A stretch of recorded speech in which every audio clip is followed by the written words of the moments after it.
Hi everyone, welcome back to the Helen Olivia virtual workshops. My name is Lindsay, I'm the lead designer here, and I'm going to be leading you through our workshop tonight. This class is our spring bulb workshop. We're going to use a lot of really pretty flowers that are super seasonal right now and grow from a bulb instead of a seed, which is kind of an interesting concept. This is the height of when spring bulb flowers are beautiful, so I've got a lot of pretty stuff to work with. So grab all your materials and we'll go ahead and get started. And I'm going to talk you through everything that we've got. So you should have in your bag of materials, you should have a vase, which is this white 5-inch cylinder vase. That is what we're going to be arranging in. The next thing that you'll have in your bag is your piece of chicken wire. And we're going to use this as kind of our armature inside of our arrangement to hold everything in place. The other thing that you'll have is a recipe sheet, and the recipe sheet outlines all the ingredients I'm going to be using in this arrangement, and you can follow along. I'll call them out as we go. You will also need floral tools. If you don't have either a pair of floral clippers or a floral knife, then a good sharp pair of kitchen scissors will do just fine. You can also use a paring knife if you're trying to start using a knife when designing, but if you haven't ever used a floral knife before, I wouldn't recommend doing it if this is your first time designing. So once you've gotten your materials all sorted, I've got my beautiful bucket of blooms off to the side, and I have filled my vase with water. So go ahead and get your vases filled up with water. I'm going to leave about 1 inch at the top of space because as we're adding stems in, the water is going to displace, and then that's going to create spillage if you fill it all the way to the brim. So I always like to leave a little bit of space at the top just in case. And cool water will do. Room temperature is great, just nothing too warm, because with a lot of these bulb flowers, it will make them open quite quickly, especially the tulips. So cooler is better for this class. And once you have filled your vase up with water, we are going to place our chicken wire. So our chicken wire, we like to use in all of our retail arrangements. We use this as much as possible as a mechanic because it is more sustainable. It can be reused. So once this arrangement has lived a good life, you can keep the piece of chicken wire and the vase, and you'll be able to design things like grocery store flowers in your vases. So it's great to hold on to these and have a little collection of chicken wire pieces. So with your chicken wire, we've got 2 smooth ends. Your piece might not look exactly like this, but the general idea is you're going to roll those 2 ends towards the center and create a cylinder. Once you've got that cylinder, the part that is an open cage is going to become the top. And then I'm just pinching in those pointed sides to make a nice open cage. So you want to fold it, and then you're placing that in your vase. And you want to make sure that the chicken wire is sitting right at the vase line or a little bit below. You don't want it sitting too high because it's not going to let the flowers quite get into the arrangement as low as we want them. So make sure it's about flush with the vase. And then if it's not quite in there, you can press down on it a little more. And if you feel like you balled it up too small, you can get your hands in there and really spread out the shape of the chicken wire. I've of course already ripped my glove with the chicken wire. I'm using gloves. I know I look kind of creepy on video when I have my black gloves on, but I am kind of allergic to some flowers, so whenever I'm like having some sort of sensitivity, I just wear gloves. So now that we've got our chicken wire in, we're going to grab our mini green hydrangea. Our mini green hydrangea is the base of all of our retail arrangements here. And we love it because it's not only really pretty, but it fills really beautifully, and it covers any holes that you might end up with at the bottom of your arrangement. So I've already done this, but you want to pop off any of the low-lying leaves on your mini green. And after you've done that, and low-lying leaves are anything that might end up in the water. After you've done that, you want to make a sharp angled cut, and we want to do that on every single flower that we put in our arrangement. Cutting at an angle helps the flowers to drink as much as possible once they're in the arrangement. It gives more surface area for them to drink from. So if you're using clippers, really hit that sharp angle. And if you're using a knife, you can achieve that even more dramatically. So we're going to cut them about the exact height of the vase because we want them to sit on the edge of the vase and nestled down low, so they're almost hugging the top of the vase. So I've got one placed, I believe we have 3 in this formula. So plastic off, any of the low-lying leaves can come off, and then sharp angled cut, and we're placing that second one. I'm just splitting this vase into thirds. I'll spin it around so you can see where I'm gonna put the third.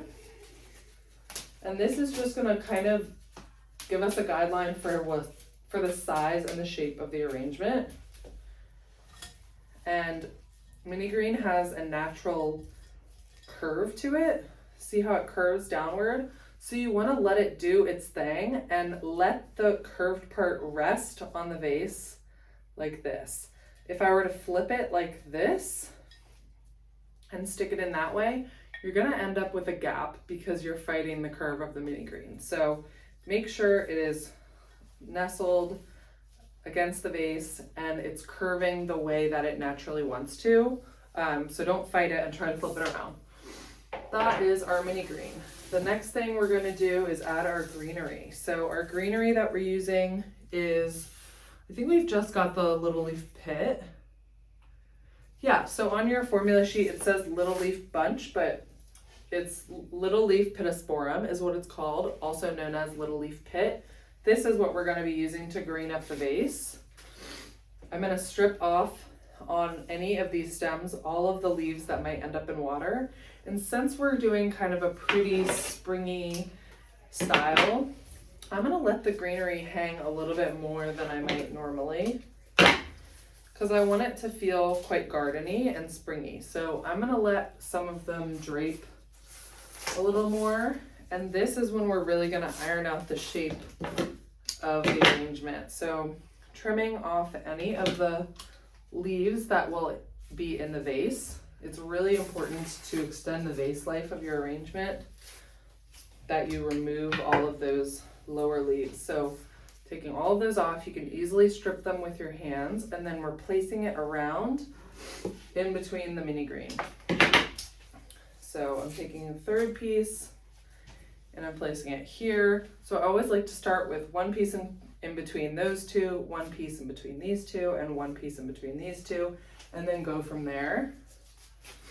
And I'm giving these all a fresh cut as they go into the vase. Then with a larger piece like this, these were all kind of smaller pieces.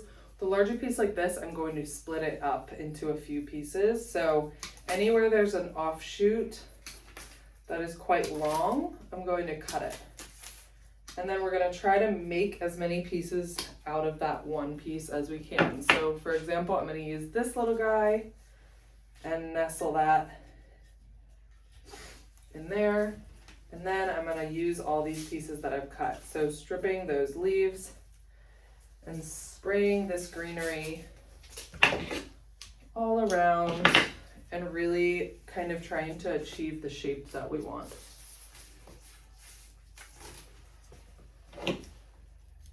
So I'm splitting this one again, and then I've got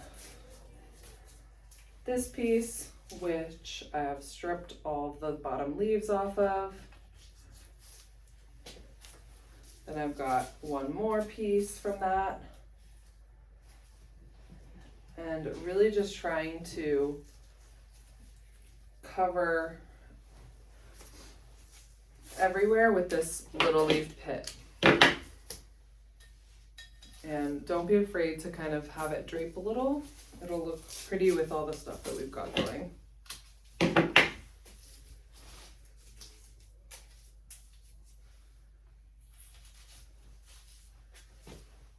Okay. The next thing that we're going to do is grab our hellebore. I want to go ahead and get this placed just because it is green, so we're going to kind of use it as part of the green up. So I've got 2 pieces. I think that's all. And we're gonna get those in. So I'm gonna split these up because they are long enough to use separately. You never wanna cut something if it's gonna become too short. You always want your stems to be as long as possible. You want them to be as close to the bottom as you can get. And with hellebore, you don't want it too close to the edge because it's going to droop first. So if you're nestling it into your green up, you want to nestle it above the hydrangea so it's got something that's consistently holding it up so it doesn't get droopy too quickly. So I am just dispersing my pretty little hellebore and letting it rest on my mini green. And then I've got one more big pretty piece that I'm actually gonna stick right in the center. You wanna remove any of the leaves, any of the lower petals. If you've got a bloom like this that is really low, you can just pull or clip that off. I'm gonna leave that one because it's totally fine in length, but that is my pretty little spring green up. So that is just the little leaf pit and the hellebore. From there, we are going to do things a little bit in a little bit of a different order because we are using different bulb flowers.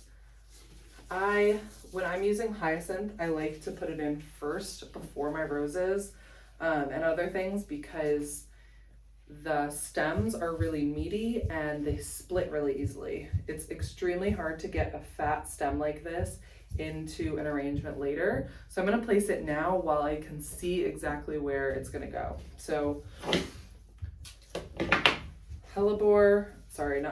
hyacinth is going to go in. Hyacinth is a bulb flower. It is one of the few bulb flowers that you can easily grow inside in just water. There are even vases called hyacinth vases that you can buy. But a hyacinth bulb would grow just in like a glass jar, mason jar, in a little bit of water in your house. So they're one of the most successful bulbs that you can kind of plant inside and force to open. So I am placing one on this side, one on this side. I want them to be kind of opposite. And I'm leaving them up a little higher, and I don't want them nestled too close to the baseline because they might snap. So always tucking them in between greenery is good. You want something kind of holding it up. Hyacinth will continue to grow in your arrangement, so you don't want them sticking up too high. If you have it up this high, tomorrow it's going to be out here. So I like to still, I'm keeping them a little long, but not too long where they're gonna be looking wild tomorrow. So that's what we're gonna start with. The next thing that we're going to do is get our roses in there. So with our roses, we're gonna strip off all of the low-lying leaves, and we're gonna remove any damaged petals. And that is what we call cleaning our roses. Be careful of any thorns, but just pulling off anything that looks damaged. It does not hurt the integrity of the rose at all. And a way you can get them to open up a little more is by blowing on the center. So we're just gonna do that with all of these roses and get these ready to go. Whoops, I lost a daffodil. And, oh, my apologies, there's actually another hyacinth. So I'm gonna get that in there, cutting at an angle and placing, I like, when there's three, I like to do two together and one. So I've got two clumped together here, and then I've got one on the opposite side. I just think it creates a nice balance. So back to cleaning our roses.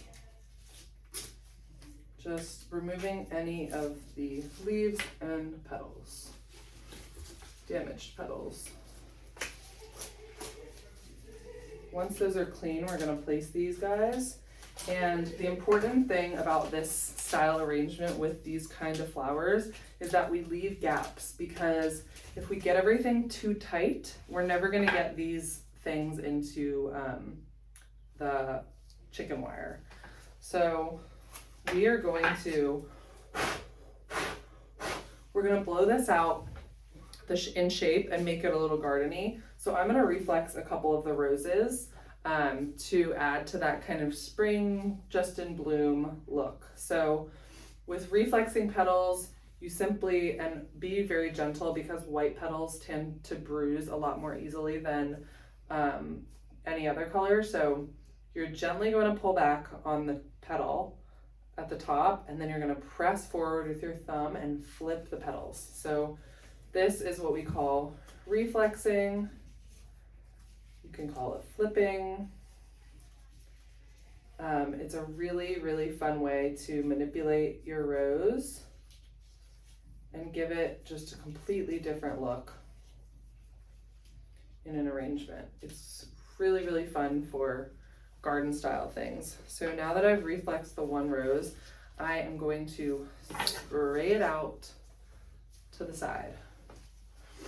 Going with my next rose, and I'm giving everything a fresh cut. This one is quite open already, so I'm not gonna reflex it. It doesn't really need it. And I want to pair this with my first rose, placement wise. Lost a petal.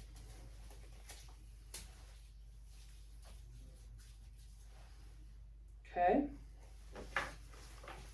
And we've got 6 roses, which is great because we want to leave those gaps for everything else.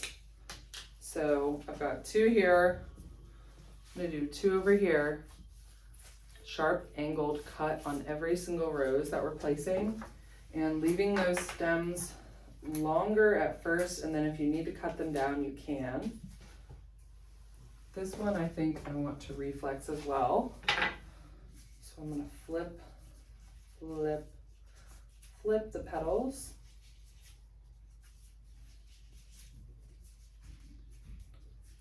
And this is fun to practice, and it gets easier with time. So if you see, you know, if you want to have someone over for dinner or whatever, and you get flowers from the grocery store, some of them don't reflex very well, some roses, but some really do. So it's fun to try. That's my next reflexed flower. There, and see how it just creates a really different shape from the side too. Front, side. And again, I'm leaving very intentional large gaps between my groupings of roses. It's really, really important when we're using bulb flowers. I want to nestle one under my hyacinth because again, I want my hyacinth to be supported. And then last one, I'm gonna reflex one more because why not? It finally feels like spring this week, so we're gonna make this arrangement feel like spring is here. So that is my last rose. And I am going to place that rose back here.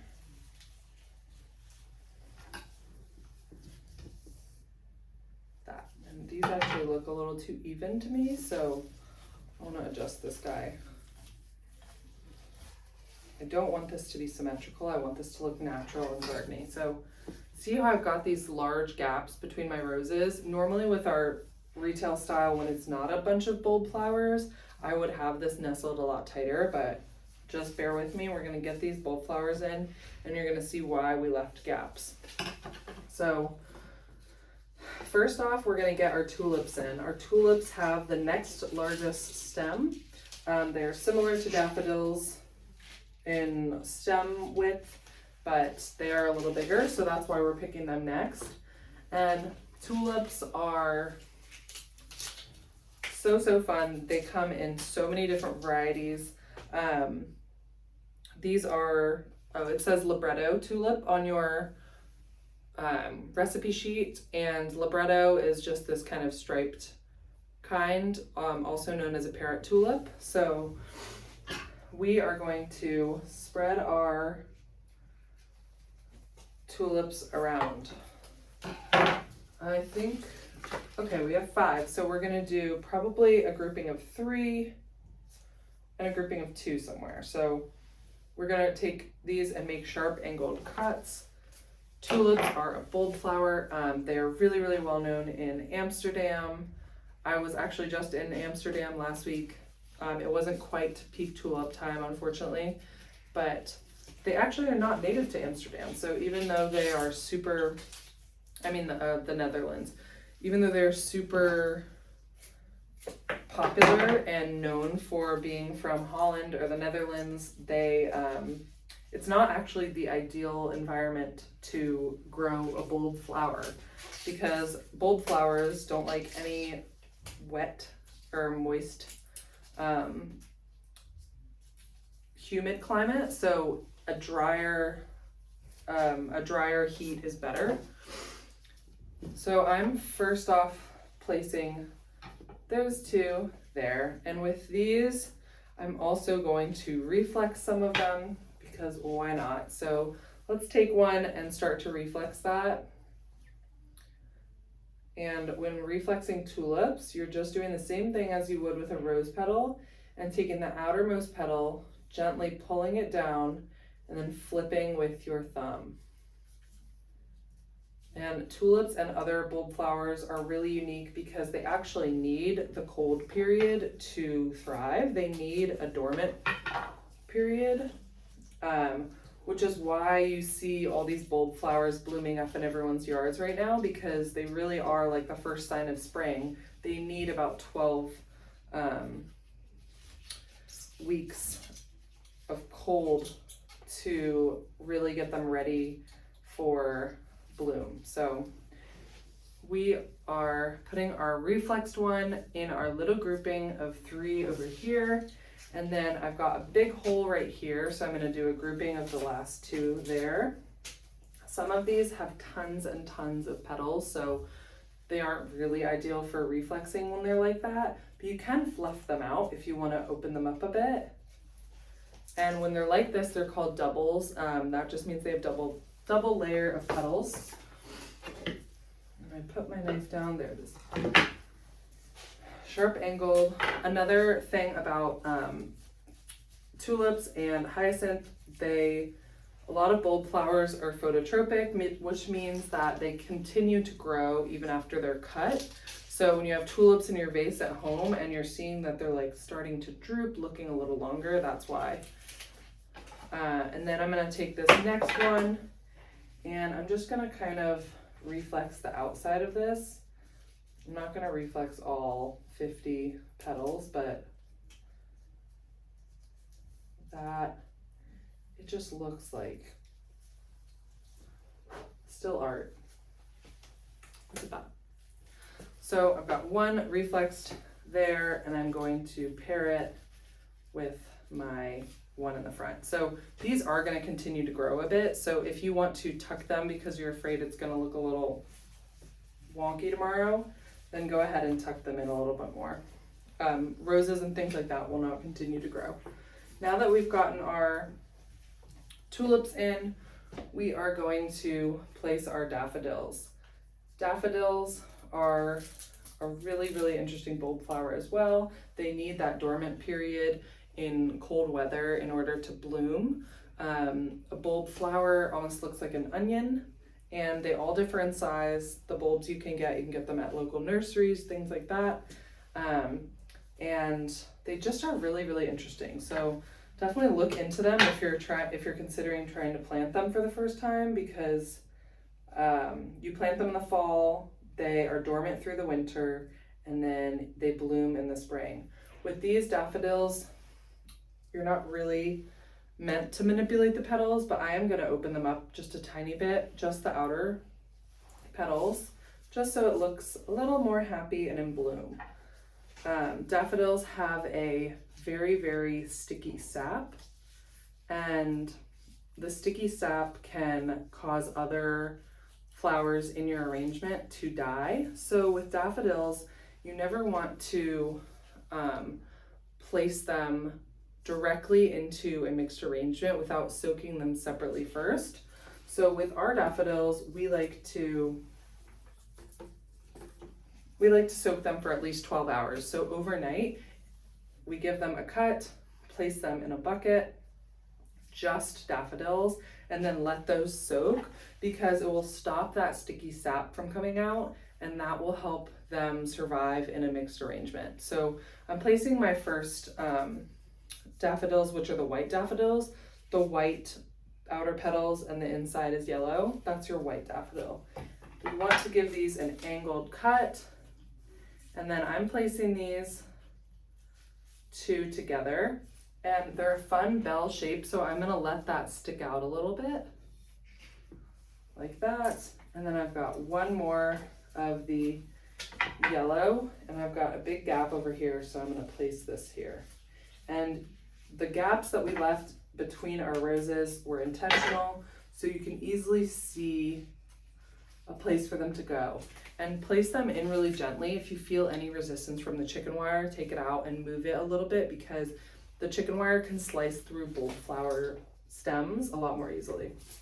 Now we're gonna grab our yellow daffs, and again, you can kind of manipulate this, not too much. This little crusty brown part is what the bloom pops out of. You can gently pull that off. That is the only type of manipulation you want to do with daffodils. You can totally leave it on if you're afraid to touch it too much. And then this yellow guy I'm going to place here next to my white. I think these are just the happiest flowers, but they are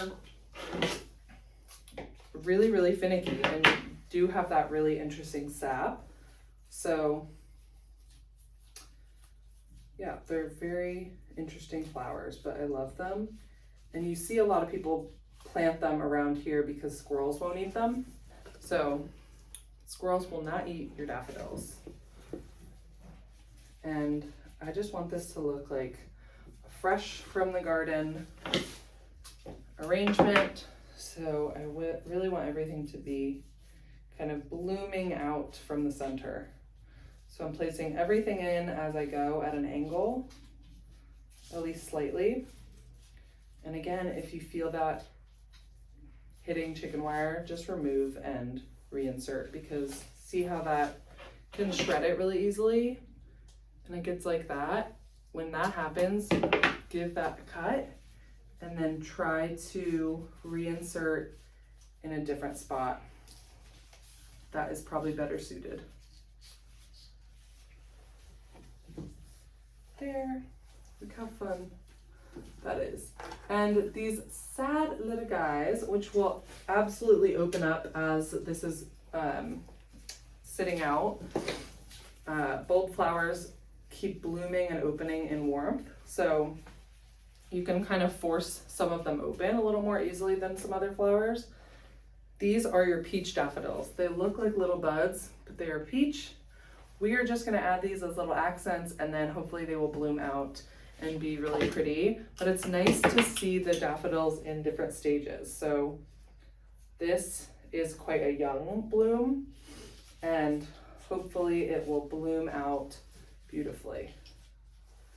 So I'm just adding these in as little accents. There's one, and making sure that I'm giving this a look at all angles, especially low. I don't want to leave any large gaps anywhere. Last little peach, which is not so peach yet, is going to be here. So really, really gentle touch putting these in.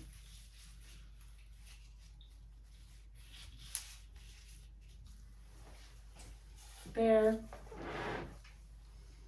And now that the shape is kind of coming together a little more,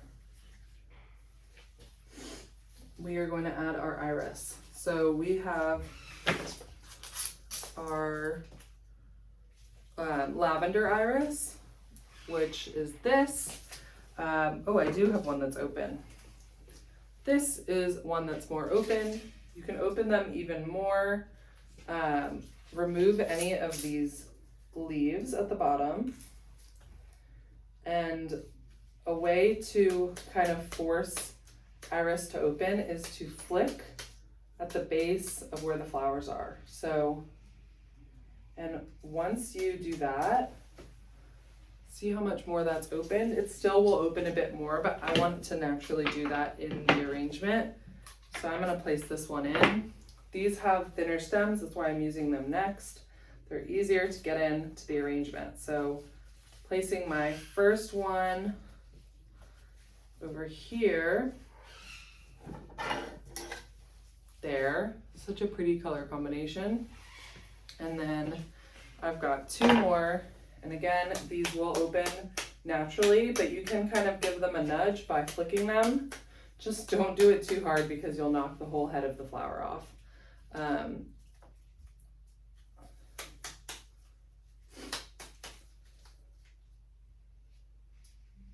Just want to kind of help it open, but I don't want to rip anything. So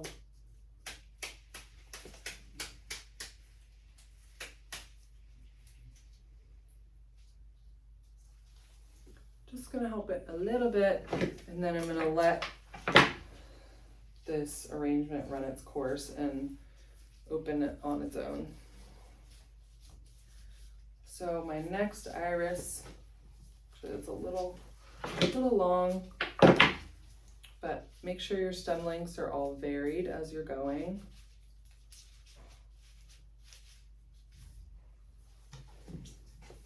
There.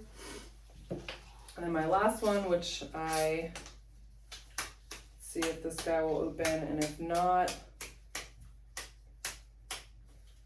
we're gonna just let him be. All right, this one doesn't want to quite open yet, so that's fine. I'll leave this guy. So I've got two on that side, and I'm gonna place this third over here. So that is, or it's a shadow. This is the general shape of everything. It's turning out really, really pretty. If you want to adjust or move anything, you totally can. And then the last thing that we've got is our Tweedia. And our Tweedia is our last little blue accent. So I'm just gonna adjust one of my roses. There we go. It looks so pretty and springy. Tweedia is another very interesting flower because it also secretes a sap. It's kind of stinky. It's when you strip the leaves, you want to make sure you wait a few seconds. Oh, I just snapped that. Make sure you wait a few seconds before putting it in the vase so the sap is not still coming out. I'm gonna stick this in my vase. If yours breaks, don't actually use this. It's too short, but I'm gonna place it in there just so you get the idea of how 3 will look. Next one, stripping those leaves, that lovely smell. It's kind of a funky smell, so, and some people love it, some people can't stand it. Sharp cut on all of these, and it does the sap out the bottom as well. There, and then our last little blue touch is going to go here.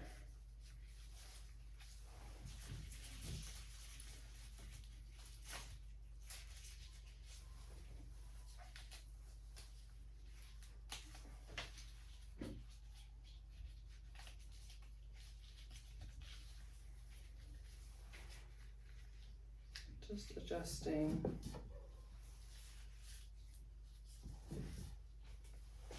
There we go.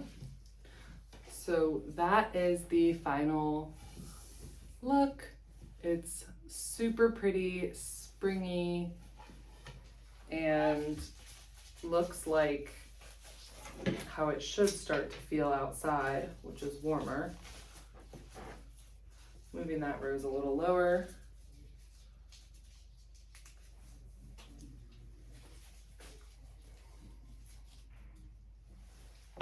And that's that.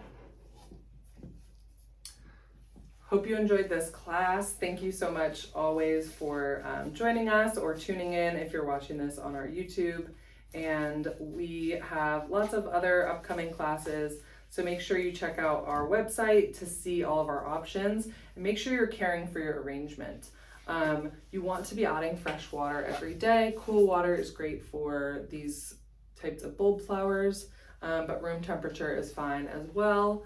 Again, some of these elements will continue to grow in your vase. So if they're starting to look a little crazy or a little too long for you, then you can pop them out, trim them, and put them back in. That definitely works for tulips, sometimes for hyacinth if you can get it out, but you would just simply take it out, give it a fresh cut, and place it back in, and that is how you would make it last a little longer and allow these stems to look a little more normal in length. So highly recommend watering every day and just look after it. And if anything starts to look sad, just pull that out and the rest of the arrangement should be able to survive a little better without anything else that's in there rotting. So enjoy, thanks for joining us, and we will see you next time.